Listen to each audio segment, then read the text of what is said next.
my official prediction for Ronda Rousey versus Gina Carano, I got to tell you guys, I want to start with, I'm not a hater. And maybe that's the veteran status in myself. Maybe that's self-preservation. But I'm not a hater. I'm open to this. I appreciated with these young ladies that they were honest with us. Gina Carano is in this fight against Ronda. She wants Ronda as an opponent for the following reasons, and I quote, well, Gina Carano has returned to sport and to combat, to MMA, after 17 years. It's wildly important to her and her family, her future. For the following reasons that she stated, and I quote,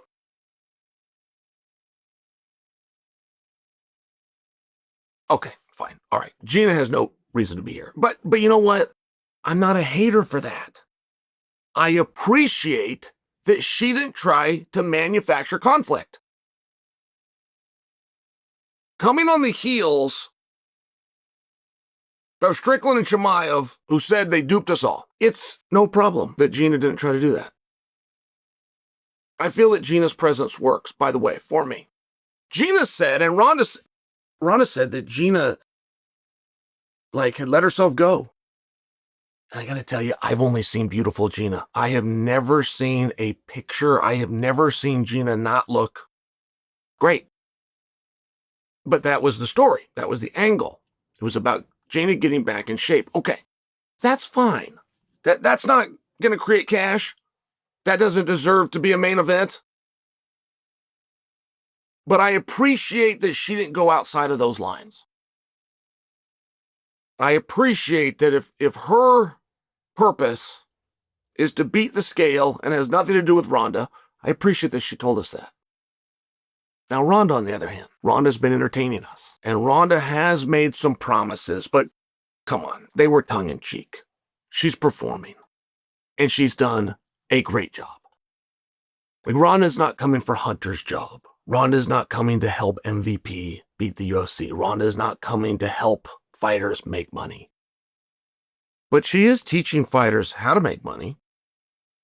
And without Ronda, who went and found Gina, without that specific fight, I do wonder if this card is even happening. So the fact that Ronda is making the most, getting the most, adding to her brand the most, leaving with the biggest check, I don't think is bad at all, because I think all of the other checks germinate from that. Now, Ronda pretends to be a socialist, but she's a capitalist. And she doesn't have to apologize for success. I'm only sharing for you the why is this fight happening, right? I appreciate that we've been told the truth. I could give that same credit to Francis and Lynn's. Why should you care that Francis Ngannou is fighting on Saturday? Why should that matter in your life or in the community of MMA? Why? Well, don't take it from me. Let me tell you verbatim what Francis said. Let me tell you, according to Francis himself, why his performance Saturday matters, why his involvement in MVP matters, specifically why you should give a damn that he's fighting a guy whose first name, last name, or nickname is Lenz. And according to Francis, the following reasons are, well, okay, here, let's just not waste everybody's time. Let's listen to Lenz. Lenz has a massive opportunity. He is being completely counted out. He can bring down the world's baddest man. And he thinks that that matters, should matter in your weekend. You should take time out of your life for the following reasons. Stated in order, beginning with, all right, so, now, you gotta understand. I'm still into it. I'm into it. I want you guys to watch. I wanted to do it. I want to help. I will be watching. I will be recapping. But if I'm to give you a prediction ahead of time, I don't say this as a joke in the least. And I told Ian Parker this the other day, and he laughed. And I shared it with Jake Paul. He laughed. But I don't actually mean it to be funny. I'm sharing with you. If you ask me for a prediction between Gina and Ronda, I don't think they're going to make weight. I don't believe that both girls will make weight. And you know what, by the way, I know that you would think that that's Gina because this is lighter than Ronda. Like, now they're both in question here. But between the two of them, my first prediction is that one of them will not make weight. Now, my hope, when they miss weight, my hope is that they then make it a 3-round fight.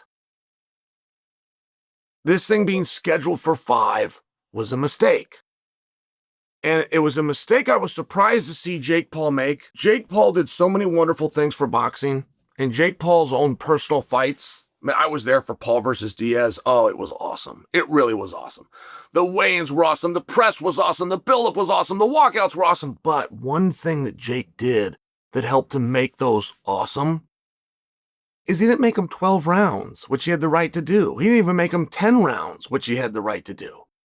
He didn't make them 9 rounds, which would be a weird number to conclude on. He made them 8 rounds. And Jake had another fight in there, and I could be getting my order wrong, that was 6 rounds. Wasn't that Mike Tyson was scheduled for 6 rounds? But that's great. The worst thing about boxing, it's much like jiu-jitsu, and I used to promote jiu-jitsu, and I have a black belt in jiu-jitsu, but the worst thing about jiu-jitsu, much like boxing, is the jiu-jitsu or the boxing.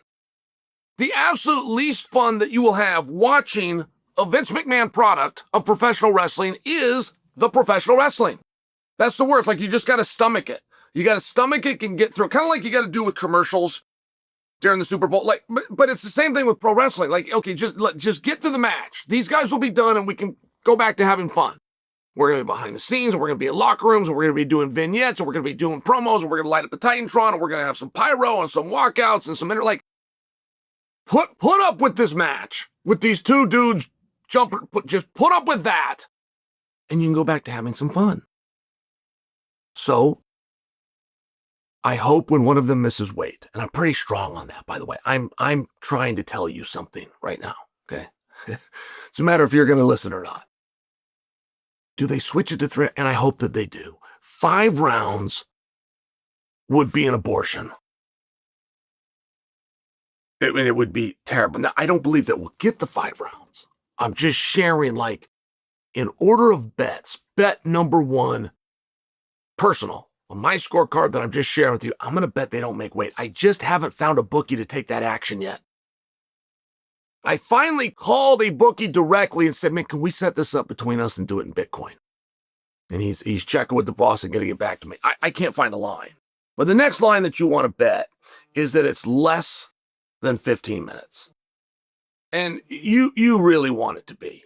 Neither one of these girls can breathe hard for 5. Now, it was one thing that hurt Ronda in her own career was when a fight became hard. You know, she was kind of one of those like Mike Tyson type. Get them out of here. Overwhelm them quickly. Get them stretch them out and get them out of here. And Gina, frankly, isn't much better if you go look at her record. Gina got him out of there too. Neither one of these girls does well in a hard fight. So that would be the next bet, is just bet it's inside of 15 minutes. And then if you're a little looser, if you just don't have the stomach for it, you're very safe to bet that it's inside of 5 rounds. And who does it favor? Well, Ronda has always told us that she doesn't do well with bigger opponents. Those are Ronda's words. Ronda refused to fight Cyborg unless Cyborg would come to 135. The way the story goes is that Ronda refused Cyborg. That's true, but Ronda did say, unless you want to come to 135. And Ronda brought in the commissions and the testing and she brought all of that up, but she just said those things equal 145. If you come to 35, I'll believe that you did it the way that should be done, and I'll contest with you. Ronda didn't actually back down from Chris quite the way people remember it. She just said you got to do it at 135. So if we're to take Ronda at her word, and she has trouble with bigger athletes, right? That's got to be advantage Gina somewhere. And there's a real athleticism to what Ronda has been doing with the WWE and the performance, or even the stunt work in the movies. There's a real athleticism to it. I think that those things favor Ronda. So you got a size advantage, Gina. You got What have you done for me lately? Favoring Ronda? I think you've got a lot more competitive fight than you might think. It's going to be short. Hopefully, right? Hopefully it's going to be short. Ultimately, but it's in this order. My number one bet, one of them misses weight. My number two bet, it's inside of 3 rounds. My third bet, because the odds would change, I'll go, okay, it's inside of 5 rounds. And then ultimately, if I got to go, I believe your winner is going to be Ronda.